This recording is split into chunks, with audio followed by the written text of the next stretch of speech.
Welcome to Make a Path Presents. I'm Ronnie Hayes, and today, let's talk, is The Walking Dead worth watching again? Recently, I did a video, Everything I Hate About The Walking Dead. It was about a 20-minute video, give or take. I forget if it was like 20 minutes or 25 minutes, something like that.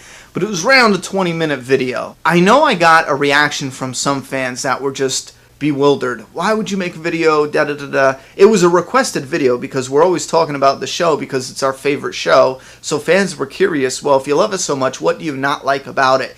And some fans were shocked. It was as if you point out the flaws, other people will stop watching it because you're like, oh, it's not a perfect show. I look at The Walking Dead and I know I can point out the flaws without worrying at all. You know what I mean? Because this is a great show. I am fully confident this show can handle its criticisms. I went back and started watching because I wanted to do a video now to balance this out. I wanted to do everything I love about The Walking Dead. So I went back and started watching special features, interviews, the commentaries, the premieres. Like I would watch each premiere of the each season, and I was blown away. I just got sucked into an entire world of just passion and love, genuine love for the show. Enjoyment, just, man, sucked right in. Even to storylines that I thought could have been done better. I've always criticized the Tyrese death. I've always felt like it should have been a barrage of walkers that took him down, like the beast of a man who was taken down. You can keep everything the same pretty much except for the bite. The bite I always felt should have came from just an epic beast mode scene, and the whole idea was the exhaustion is what really got to him, you know? But watching what they did was beautiful still, even though I criticized it before saying, oh, I wish they could have done this better with Tyrese. You can sit back afterwards. Now, there's still flaws that I consider flaws, like Digital Blood. It always looks bad. I mean, in 10 years from now, it's really going to look bad. I mean, that's something we just have to accept. There's visual effects that in 10 years from now, you know, will look bad, but still they look cool. It's cool that they were able to do them, yada, yada, yada. But admitting that you can clearly see the blood, the cuts of the heads, you can clearly see a distinct difference between what's practical and what's an effect, admitting that is not bad. I don't know why this is such a thing where we're like, well, let's not talk about the things that might not be perfect. Why not? I listened to a commentary where Greg Nicotero didn't have any problems whatsoever being like, yep, I failed putting the dirt on the bag, so when Rick is pulling the bag out of Terminus,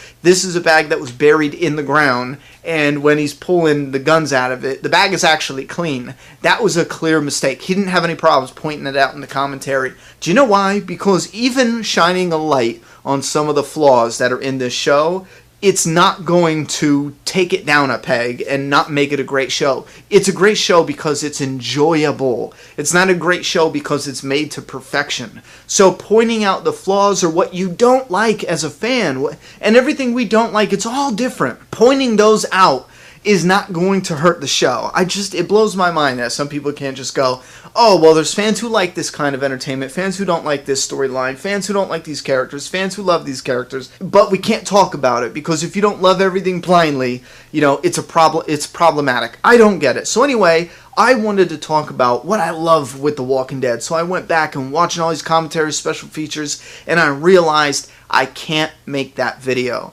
I simply can't. Not only did I realize I can't because I couldn't fit it in a video that's not less than a couple hours. It would take hours to make a video like that about everything I love with The Walking Dead, unless I just breezed over it. Like the story, the characters, you know, the flow, yada, yada, yada. And yes, there's problems all throughout with different things. There's problems with different fans. But the stuff I love about the show just exceeds the stuff I don't like about the show by a million times. You know what I'm saying?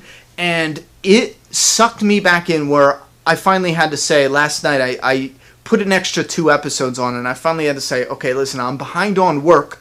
I have this other stuff to do. I have so much other shit I need to do. And I got sucked back in where the DVDs, the Blu-rays were screaming, watch me. Even the storylines that you watched and you might not have been in the mood for that tidbit. Now that you watch them, and I encourage you, go back, watch them on Netflix, watch your Blu-rays, watch your DVDs. The storylines that you might not have liked before, don't skip them. Watch them anyway. If it was the Beth storyline, if it was the Tyrese storyline, if it was this or this or this, go back and watch them. I remember standing up for Them. If I remember this correctly, Them was 2 episodes before they made it to Alexandria, but the episode where they introduce Aaron at the very end of the episode. And I remember being disappointed because the trailer made me really expect some kind of epic nighttime leading the walkers away from the barn during a storm. I was picturing something that was going to be gorgeous and epic and yada yada yada. Putting that aside, and I still stood up for it, but I think I criticized that one thing. Watching that episode last night, without worrying about expectations or anything else, just sucking up what was happening with the characters, with the story, with everything. That episode hit me in the gut more so than it did the night it aired. I mean, in all honesty, because my expectations were set in such a different place. Now, yes, you're not going to go back and rewatch everything and be like, oh, I completely hated this episode when it aired, but I love it now. No, that's not going to happen. There's still episodes where I go back and I watch and I'm like, okay, this feels a little empty. It feels a little filler. I don't think we needed to see this and yada, yada, yada. But there's some special features that I will also encourage you to go watch. Season 7 is going to come on in just 2 weeks, less than 2 weeks. And I highly encourage you to go back and watch Season 5 and Season 6. If, at the very least, you can watch those. Watch them, watch some of the audio commentaries, watch some of the special features, and some of the behind the scenes on them making this on their passion, both the actors, the cast, the crew, everyone, writers, producers, because there's some commentary on there where I fell in love with Greg Nicotero all over again, Scott Gimple all over again. I did not realize how much the stuff I talked about liking was the same. And I think that is a huge reason on why I love the hell out of this show. Like Scott Gimple, Greg Nicotero was talking about how Scott, and you guys who watch my comic videos, you'll know this. Greg Nicotero was talking about how Scott Gimple likes the reflections, the reflective imagery, and I thought that was just hilarious because when I made the comic videos, I would always talk about that being my favorite aspect on the covers. The very first issue of The Walking Dead had the walkers reflected in the glass, the broken glass. They weren't even on the cover. I thought it was genius, the whole design of that cover. And then after, there's an eyeball of a walker, and there's the reflection of Rick Grimes, as if we're seeing his reflection in the walker's eye as he's going at his back, about to attack him, stuff like that. There's reflection in the blood on the side of one walker's mouth that has a picture of the characters in the reflection going like, I think there's Tyrese, Andrea. All this stuff is in the comic. There's a ton of different reflections on the covers, and I love it. And I'm so thrilled when they bring that to the screen in different ways. Some ways I didn't even catch. But then Greg Nicotero was talking about always wanting to have zombies. Now, I know they can't do this with human characters because obviously, yes, they'll want to talk and interact. But the zombies, always having some walkers out there, even if they don't play a part in the story, I think that is crucial because that's one of my cons with certain parts of the show. Now, okay, they don't have to be there all the time, but as much as possible. When Morgan is walking away looking for Carol on the horse, when he leaves the library on the horse, I should say, you see walkers scattered, like here, here, and here. And that's beautiful, and we should see that almost all the time. It makes this world feel full of danger, full of the dead, and not so empty. When it feels empty and bare, it feels like, okay, well, obviously they don't have the budget or the time to put walkers or people in this story. And then when you got characters that are going from A to B, and they don't see or interact with anything that's happening, this show should feel, the show in the comics should feel like it's existing in a world that's alive, that's full of stuff. You know, you should be crossing paths with different walkers and people and survivors. And the show does do that. Like when Gabriel went outside of Alexandria to kill himself, essentially. And we didn't pick up on this, and I got videos coming that we're going to take a look at all the finer points in the show, but he goes out to kill himself, and he sees a walker turn around, and the walker has a noose. He kills the walker, and then he sees a victim laying on the ground. But that's just something I love. And when I heard Greg Nicotero saying all the shit he's talking about in the commentaries, him, and I think Scott Gimple was on a few, and I think it was Denise, the one of the producers. I think it was Denise and Gail Ann Hurd. Those four, when I heard some of the things they were saying on the commentaries, I found myself a lot of the time saying, yes, I love it. You know, your mind is in the right place as far as my opinion, you know, as a fan of the show. I was loving everything they had to say about why they made the choices they made, why they do this, why they do that, what they like, what they don't like, what do they want to see. I mean, all of them are saying fantastic stuff. So I feel like the show is in good hands, and I feel like,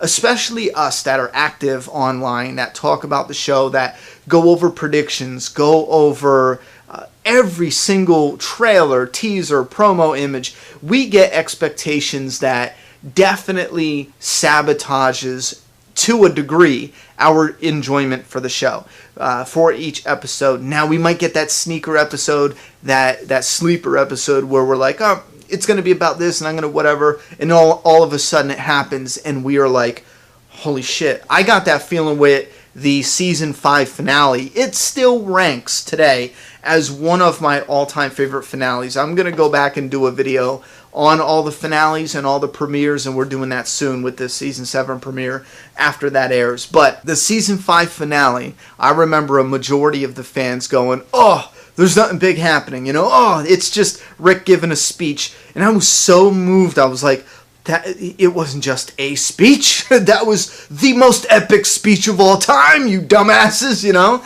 To the ones that were shitting on it, not to all the fans. But it's funny how we get it in Season 5. It ends on a speech. It ends on an epic note with a chilling cliffhanger with the wolves realizing, you know, Alexandria, the discovery of that. And it was, oh my God, it gave us conclusions but cliffhangers at the same time. And I know a lot of fans were speaking out about that, and it's funny, and this is coming from a guy who criticizes the Season 6 cliffhanger, but I don't criticize it because it's a cliffhanger, and you guys know this by now. But then we get fans during Season 6 who go nuts because they left us on, you know, a wild cliffhanger, a singular boom, you know what I'm saying, as opposed to the previous season where they went nuts, where it was just a simple cliffhanger. The wolves didn't attack, there wasn't this big to-do, da-da-da-da.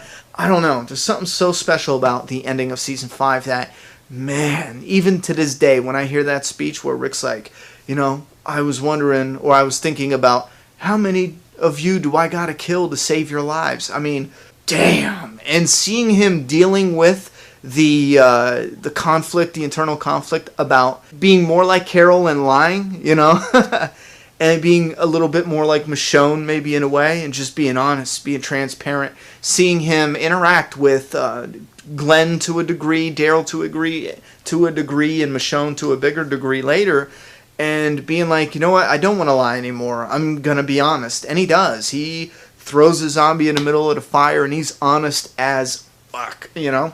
So my recommendations for Is The Walking Dead Worth Watching Again? That's a hell yes. And I'm begging you, those out there who may have watched certain parts of The Walking Dead and you're like, oh, I don't like this Tyrese scene, I don't like what they did in Season 5, or I don't like this, or Hunters die too soon.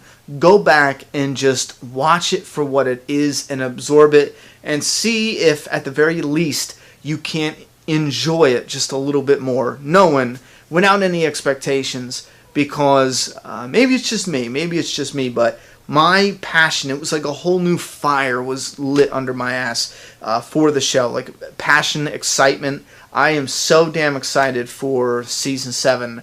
I'm thrilled. That plus we got that sneak peek that was just like, oh, you know, I can't wait. I cannot wait. I mean, I'm loving it. So give me your thoughts and opinions. If you went back and recently watched anything from The Walking Dead Season 1 to 6, anything at all, special features, commentaries, I mean, anything, and it's something you want to discuss, something you love, something that was just I don't know, any different story too. Like for me, that shit, after being burnt out by the whole, who died, because this is a prediction we've been making for well over a year and a half now. I just didn't care about season 7. I just wanted the death to be over with. Let's move past it. I've been in that rut for months now.